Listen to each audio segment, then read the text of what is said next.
What's up, everybody? It is the Site B Engine Worker here, and we are back at it with episode two of our Site B mode series. Just to reiterate a little bit of the introduction that I gave you guys last episode, which was, of course, our first episode. So my name is Kyle. I'm an employee of the dinosaur cloning company called Engine. I've been working with Engine or under Engine for 3 years now, and of course, Engine you know, has been around since at least the late 80s. I mean, I know the specifics, but just, telling you guys. Engine has been cloning dinosaurs from the early to late 80s, all throughout the 90s and early 2000s. And of course, when, the late great John Hammond passed away and Simon Maserani took over the company and got Jurassic World up and running from 2005 to 2015, uh, obviously Engine were still cloning dinosaurs for that park. For anybody that don't know what we do here, what me and my team do here, we go out into the mainland, relocate any dinosaurs that gotten loose after the unfortunate eruption of Isla Nublar back in 2018. We bring them over to Sorna. Sorna already had its own established ecosystems and territories of dinosaurs here on the island, so we basically took what was out on the mainland and added them over to Sorna, and we checked out all established ecosystems and all populations that were already on Sorna. We seen if they were lower numbers or not, and we basically recloned those dinosaurs that were already on the island. That way, they didn't fall back into extinction. So as I explained in the first episode, the format of these episodes is that we'll pick a certain location on Isla Sorna because Isla Sorna is huge and full of various biomes. We'll check out the proximity and see what it has to offer in terms of herbivores and carnivores and just, the whole biome in general. Talk about the dinosaurs. We'll get some insight. We'll see how they act in their own natural habitats, and we'll go from there. So, to get started, we have some Dryasauruses here. Dryasauruses were not on the original engine list, and this is the first time that you guys get to see them. They weren't um, in the Jurassic World Park either, from 2005 to 2015, into the 2015 incident that took place with the Indominus Rex and stuff. So, and speaking of that, I also said in the last episode, we're actually under, Engine as a company, we're actually under new management as well. We're not under Dr. Henry Wu anymore. So, we're here for good purposes, basically. I got the green light from my superiors to show you guys all of this footage, show you guys what dinosaurs truly can be. They're not monsters or anything like that. These are animals, and we're going to be showcasing these animals in their natural habitats. So we have some adult Dryasauruses, as I already mentioned, and I believe there is some juveniles in this area. We keep tabs of most of our dinosaurs here on the island. The reason why I say most is because these dinosaurs are actively breeding.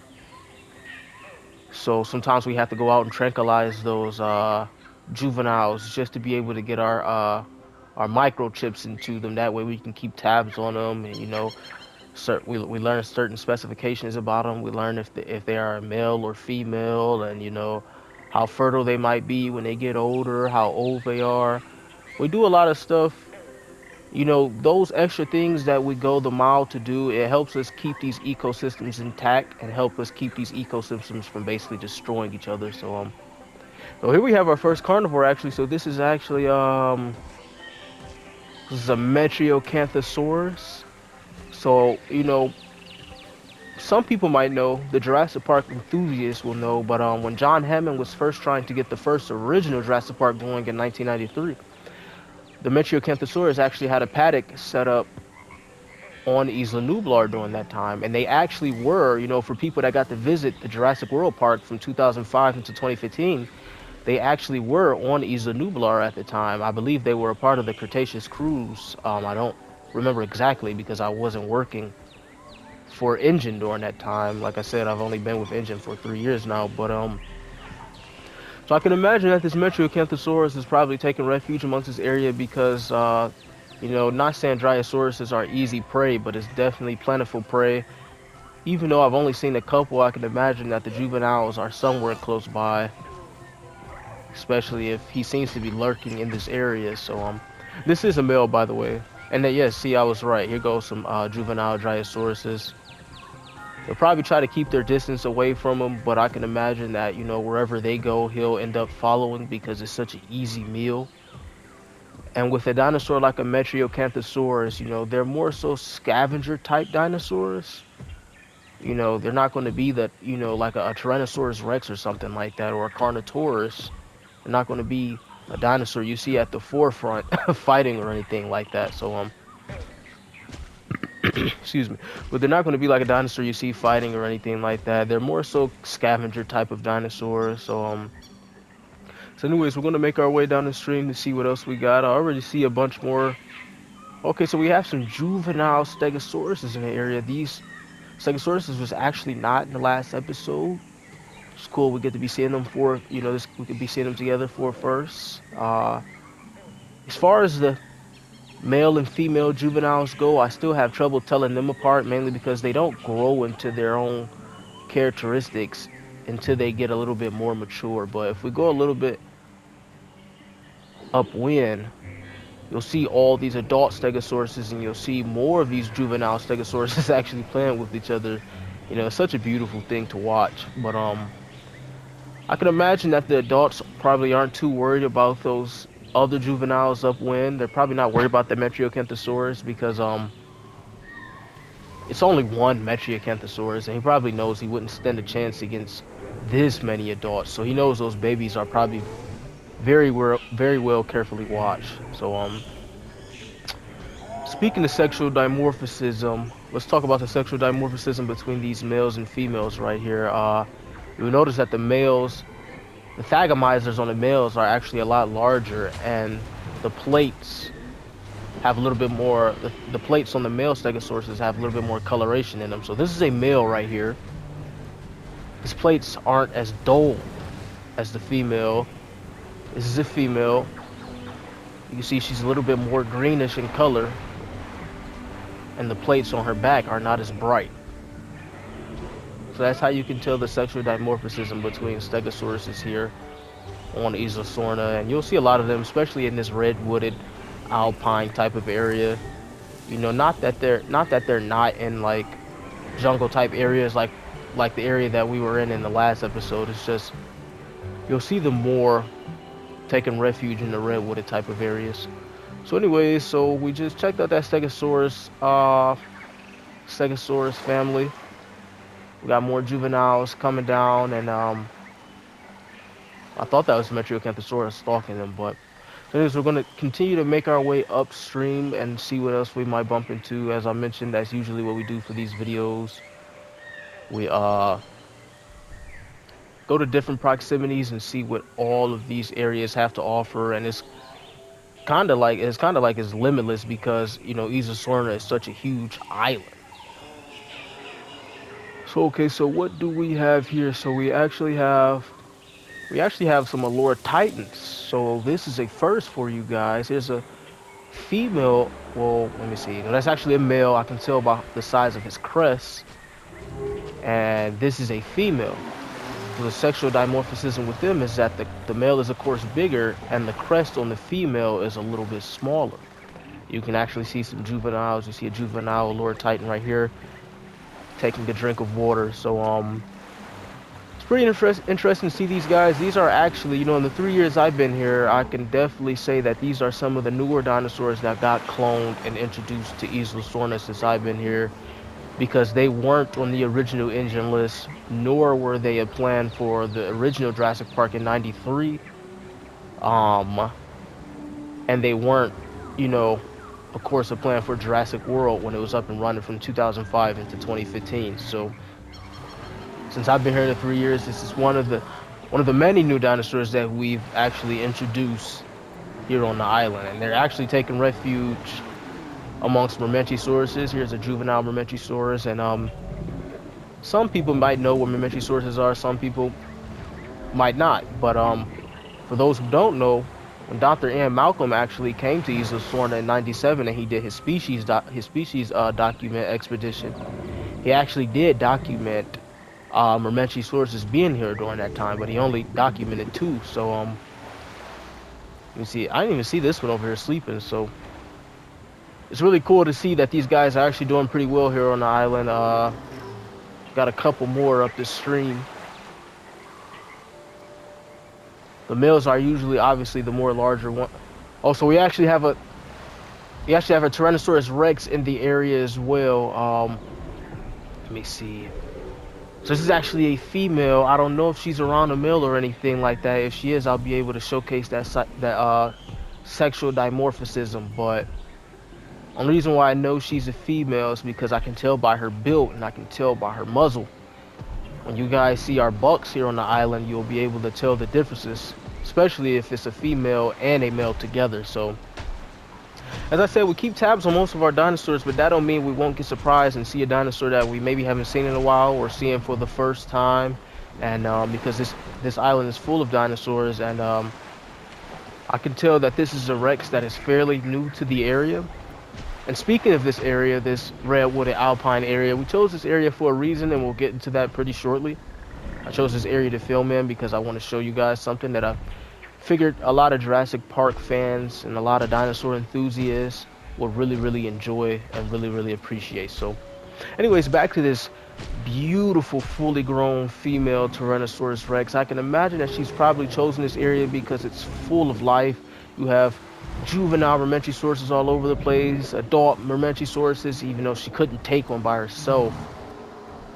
We have Allure Titans and juvenile Allure Titans all over the place. So she has a lot of prey to choose from, and where I always say, it's like going to Africa and you see a lot of zebras and gazelles and wildebeests, and you always see lions lurking around them. That's kind of how it is here on Isla Sorna with our hadrosaur population of dinosaurs. There's always going to be some type of carnivore lurking around because always looking for the next meal or the next hadrosaur to pick off. And I specifically say hadrosaur because out of all the species on our island, hadrosaurs probably take up a third of that count. So it just goes to show you how much they branch out here on the island. So that Rex probably already hunted. She don't seem to be doing anything. She might be pacing back and forth, so she could be stressed. We'll have to microchip her later to make sure she's okay. So anyways, we're gonna make our way up this stream. I'm familiar with with a couple of the animals that are in this area, so I want to make my way up the stream to kind of show you guys something. So, and actually, they were already waiting for us. So as you can see, we have some juvenile Suchomimuses. We have one here actually. Well, he was just hunting. So there's 4 of them. You see 1, 2, 3, and 4. And their mom is actually somewhere around, probably somewhere not too far. She wouldn't leave these juveniles for too long, but the reason why she is comfortable with leaving them in the water is because she's actually the only Suchomimus in this watery type of area. So let's try to find the mother. We've been keeping tabs on her for a while. She actually, she was a mated pair, meaning she did have a male that she coexisted with, the father of these juveniles, but he actually died in another battle with a Suchomimus. So as I said, we've been keeping tabs on her for a while, and she, decided to move her whole family to another part of Isla Sorna. And with Isla Sorna being so big, it actually gives her the opportunity to seek out, different biomes and different areas to raise her children in. So, and the reason why she moved was because, if you ever, you learn about grizzly bears and you learn about lions, usually male grizzly bears and male lions, they'll kill the cubs of female lioness or lioness or female grizzly bears. They'll kill the cubs to be able to mate with the females. And those same things play out here on Isla Sorna. So you can actually see some skeletal remains. This is definitely Suchomimus territory. I'm assuming that whatever this is was probably possibly killed by them. So, but even though she is a single mother with 4 children, she don't have to worry about being in competition with anything on land for the simple fact that she's an aquatic type of dinosaur. So they can easily live off just the fish life that's in this watery type of area, or in these rivers and streams and lakes and stuff like that. So I'm unsure where her juveniles just went. They're so small, so sometimes it's hard keeping track with them. Oh, here's one. I can imagine that the other is probably not too far behind. So sometimes she leaves them alone like this. That way they can get used to being on their own. I believe it's two females and two males. Some of them are independent. Some of them are not so independent. Kind of like children in real life. You'll have some children that kind of stray away from the mother, and some children that don't mind always being up under the mother. So, and you can definitely tell these skeletal remains are probably something that she hunted some time ago because you can tell she's resting right up on them.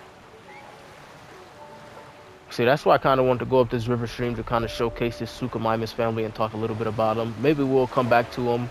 I actually have some more aquatic dinosaurs that I would like to show you guys. So this is a huge, huge steep in the island. Or you can call it a crater. Not that a meteor or anything hit this area and caused this crater, but this little area is filled with pteranodons and actually filled with a family of baryonyx. So we're actually going to tap out of our camera mode so we can go individually. We'll show these baryonyxes individually. So sometimes we can go into the stats and stuff of these dinosaurs. This is actually a female right here, and as I mentioned, it's a family of 10 of them. This is one of our males, and as you can see, some of the juveniles are right here taking refuge amongst their parents. You have many adults. You know, some of them are different ages and stuff like that. So but you'll have an alpha and a male pair, and they give some of the other adult baryonyxes the opportunity to breed. So they're probably aware of the Suchomimus that's further upstream above that cliff, but probably don't mind them for the simple fact that they don't have to share direct territory with them or anything like that. So just a lot of babies. Like I said, this is a family of at least 10 baryonyx. Um, and they have a lot of the same characteristics as their distant relatives, their Suchomimus relatives. So growing up, baryonyx was some of my favorite dinosaurs. So when I got a chance to finally start working with Engine, and I seen these dinosaurs for the first time, something that excited me greatly. So anyways, we're gonna tap back into our camera mode right quick. I just wanted to showcase this little family unit of baryonyxes, and they're actually there's definitely some pteranodons around. As you can see, that's a male pteranodon right there. Pteranodons were on the original Engine list, and speaking of baryonyx, baryonyx was actually on the original Engine list as well. And there were actually some getting ready to be shipped to Isla Nublar in '93, but of course, I mean, we all know how that went in 1993. So they ended up staying on Sorna. There were actually 5 of them, and those original 5 baryonyxes actually didn't survive once, the original Engine members had to evacuate the island after Hurricane Clarissa. So we'll talk a little bit more about Engine until in later videos. So where are we? Where are we? Where are we? Okay, so we're gonna make our way. First, I gotta figure out where we are. So I want to start making our way towards another part of the island. Okay, here we are. I know where we are now. So we're gonna pass back through this little river area. We might actually see that Suchomimus family again, or maybe not.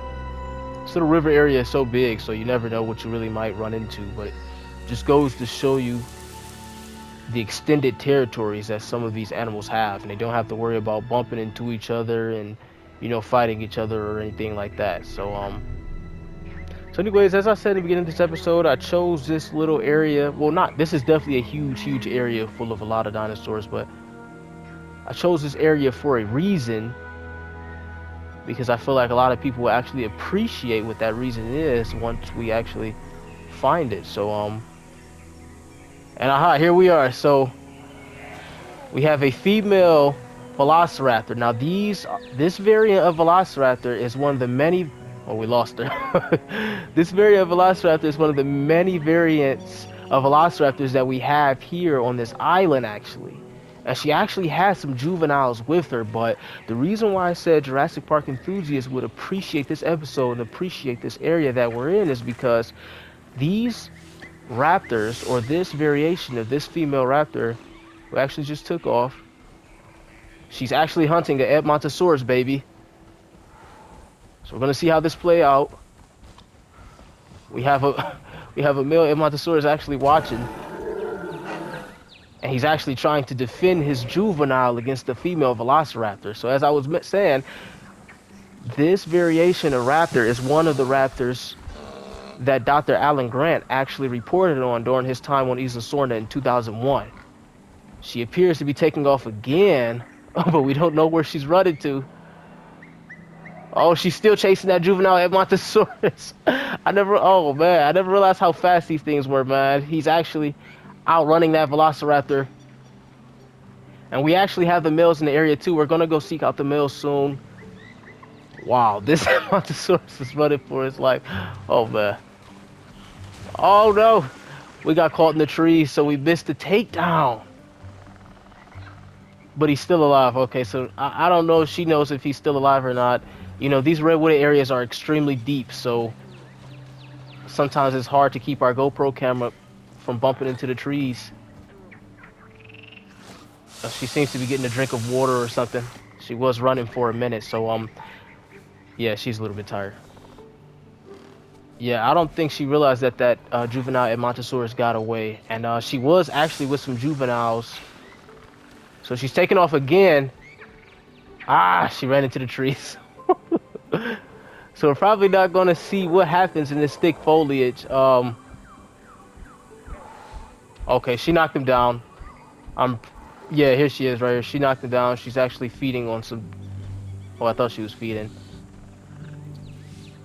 Wow, but you know, that's not Dr. M. Malcolm beautifully quoted. Life finds a way, so that's some of the many things that happen here on Isla Sorna. I do apologize for anybody who wanted to see that play out.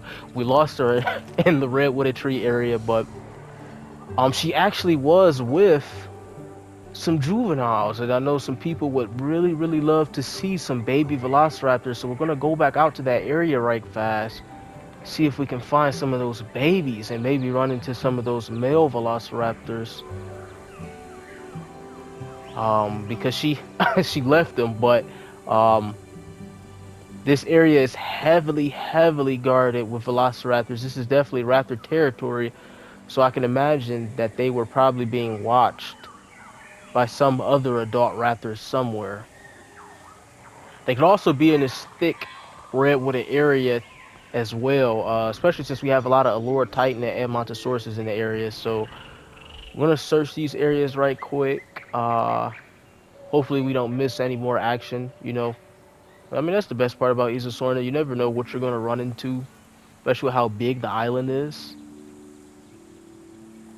I would love to find some of those males because, as I mentioned, that's the reason why I picked this area, because though we have newly cloned raptors out here on the island, we still have distant relatives of some of those original raptors that Dr. Alan Grant came in contact with when he was on the island in back in 2001.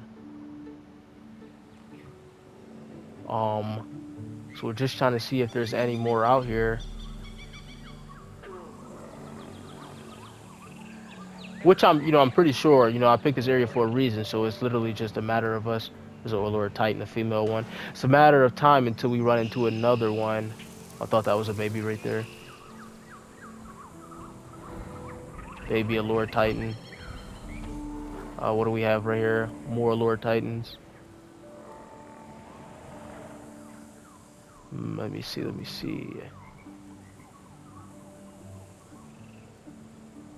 Pretty sure it's literally only a matter of time. That was a female that we seen. You'll know the males when you see them because the males have distinct, very distinct features that the females don't have. We actually have some Triceratops right here. Actually have a huge family of them, full of juvenile Triceratops as well. Trikes were actually in the last episode. I talked a little bit about some of that sexual dimorphism in the last episode. Here's our female, and our male is right next to her.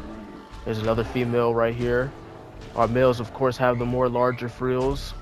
with the more outwards horns. So I'm not seeing any of those other velociraptors just yet. We're probably gonna circle back for the simple fact that that's where the female came from. So I just want to make sure that we don't skip over anything. These these juvenile triceratops, just seeing them play with each other is just such a beautiful thing to watch.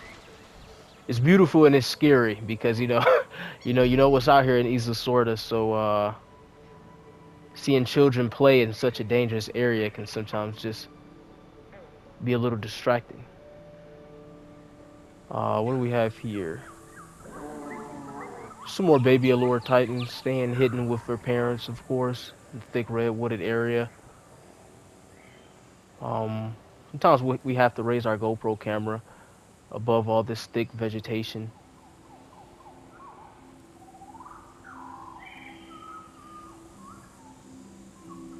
Let me see. Sometimes these raptors can really, really stay hidden, especially that you never know what mood that they are in. Um, I just heard something though. Sometimes the juveniles are they have a lot of curiosity going for them too, so sometimes they'll venture off on their own. It's a matter of being able to see them in all of this thick vegetation. Is that one? Okay, there's one right there, so we're gonna hurry up. I hope we didn't lose it. Oh man, guys, I think we lost. Wait. Okay, wait, no. So, okay, yeah. So here's one of our juvenile velociraptors. We're gonna see. Why is she covered in dirt? What's wrong with her? We're gonna see if she just so happens to lead us back to her parents, which I'm hoping she does. Um, because she ran out of nowhere. So we're gonna see where she lead us to. She knows nothing about being aggressive or hunting or anything like that. So I'm surprised she doesn't have any siblings around, and she's literally covered in dirt. Another baby allure titan.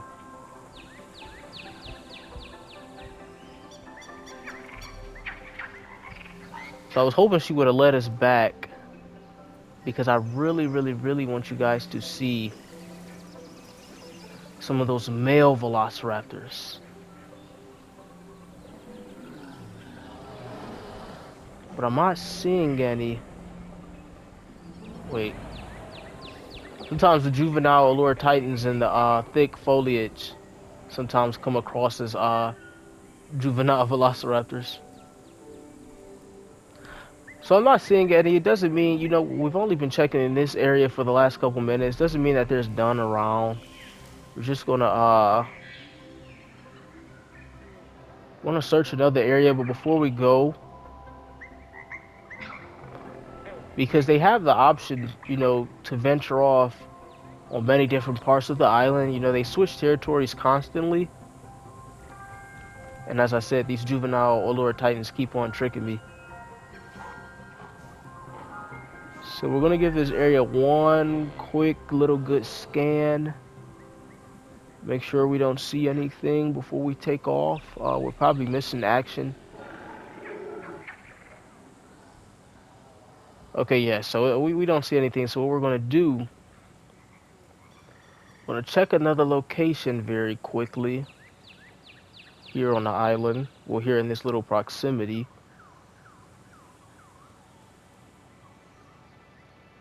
Because you honestly never know what you might run into. It doesn't mean that those male velociraptors aren't out here. I mean, because we only seen one female, but I know for a fact. You guys will have to really pay attention when watching this back once I upload it, because that female was actually with two babies. It's just no telling where those other babies went, or where exactly are they nesting, like specifically. So want to see what else is in this area right fast. And I thought that was a raptor. Sometimes my eyes literally play tricks on me. Okay, so we're gonna see what else is possibly in this area. Uh, Sounds like okay. So we do actually have some more stegosauruses. As I mentioned, you'll see these guys spread out a lot in these redwooded alpine type of areas. This is a male. As I mentioned earlier, the males have brighter plates and longer thagomizers compared to the females. You see some more juveniles. Of course, they're going to be taking refuge amongst their parents. Um, going to go a little bit upwind and see what else could possibly come in contact with.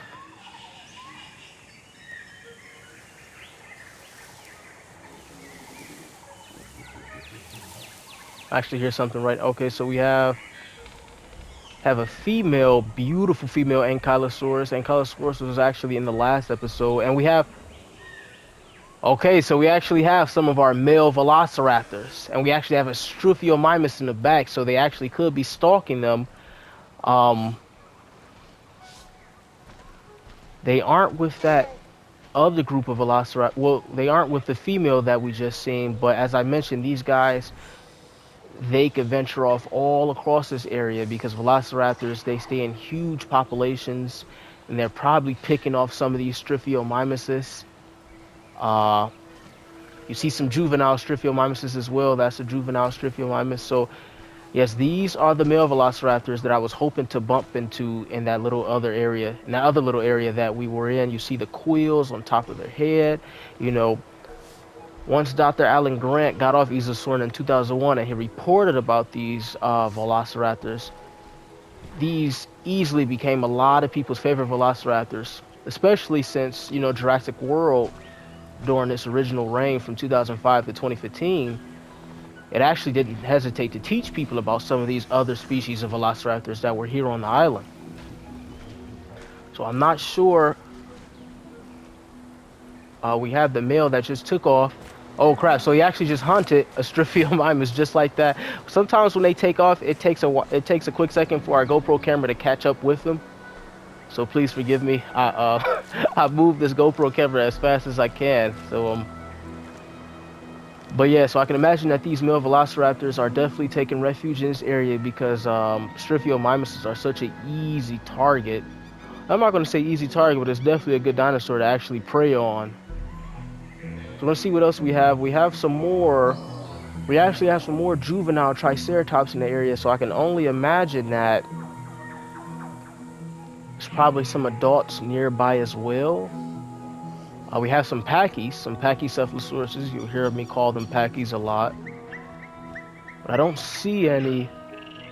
We're actually going to get ready to draw this episode to a close really soon. I want these episodes to be at least maybe 40 minutes long. Nothing going into an hour, you know. I give us about 40 minutes to explore an area and see what's all in the area. And we get a little bit of insight on these dinosaurs and how they're living, of course. So yeah, we have a juvenile Pachycephalosaurus actually interacting with a juvenile Triceratops. So you see, just like the Stegosauruses, these juvenile, just like the Stegosauruses, these Triceratops are also taking refuge in other little parts of the island, and other little parts of this proximity of the island. And you see these juvenile Triceratops running all around, playing with each other. It's such a beauty to behold.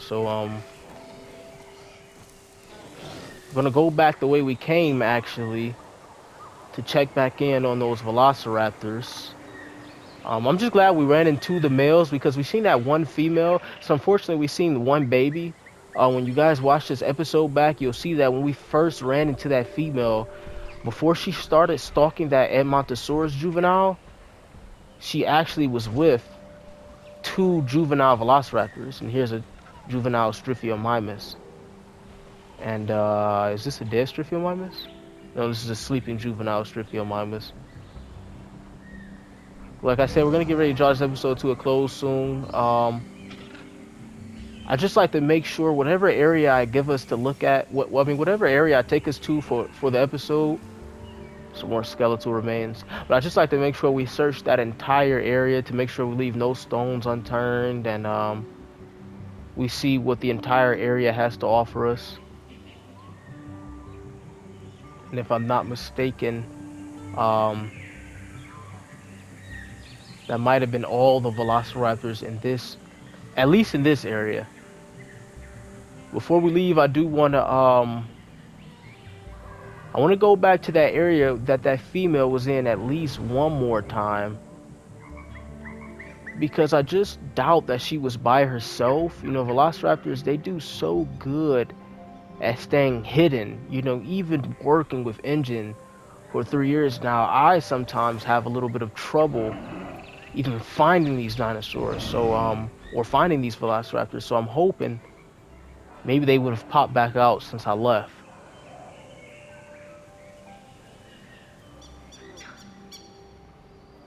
So we're carefully looking at every. Oh, so we actually have another Tyrannosaurus Rex here. So this is he. I didn't even see him when we were here a few minutes ago. So this is a fully grown buck Tyrannosaurus Rex. Um, so that just goes to show that this redwood area, is full of Tyrannosaurus as well because we ran into that female a little bit earlier, and I doubt how far spread out they are. I doubt they probably are aware of each other, which wouldn't matter anyways because you'll never really see bucks fighting with does here on the island. So but he's obviously sharing this territory with velociraptors, and he has a lot of dinosaurs to choose from in terms of food because you have Allure Titans and Edmontosauruses in the area. So we have him. I just want to see before we end this episode if we could possibly bump into any other velociraptors. I'm happy that we got to see those males. That is why I chose this area because I knew that those variants of velociraptors were in this area. And other parts of Isosorna, you'll see other kind of velociraptors and stuff like that. But I know those velociraptors that Dr. Alan Grant reported on back in the early 2000s. Those velociraptors have a lot of fans, so I just wanted to make sure I showcased them. Well, unfortunately, and it doesn't mean we won't see them in future episodes. It's just we didn't get to see as many as I would have liked in this episode. But that's the best part about Isosorna. You never know what you will see and what you won't see, and it leaves room to want more, which is what you guys will get in terms of episodes. So I'm unaware where those velociraptors could be hiding at, but it is cool we got to see a buck Rex as we came back because we wouldn't even have seen that buck Rex if we didn't decide to circle back. Anyways, guys, we're gonna get ready to draw this episode to a close. It was a good episode. I'm just a little bit down that we didn't see as many raptors as I would have liked because I chose this area for a reason. This area is heavily populated with velociraptors. We have this juvenile Edmontosaurus foolishly walking close to this fully grown, beautiful buck Tyrannosaurus Rex. I'm unsure if he already fed. He doesn't seem to be hunting. Just like the Tyrannosaurus Rex that we seen earlier, neither of them seem to be hunting. So yeah, so we're gonna get ready to draw this episode to a close. Unfortunately, we've seen raptors. We've seen the ones that I wanted to show. I just know that there are more in the area, but how big this proximity is. There's no telling where some of these raptors could venture off to at any moment. I mean, you've seen that last male velociraptor that decided to hunt that Struthiomimus. You've seen how hard it was to just keep up with him for those few seconds. So anyways, we're going to end this episode, and we have a lot to look forward to in terms of this Site B Mode series, and I appreciate anybody that comes to this channel to watch, and we will catch you guys later. Thanks and goodbye.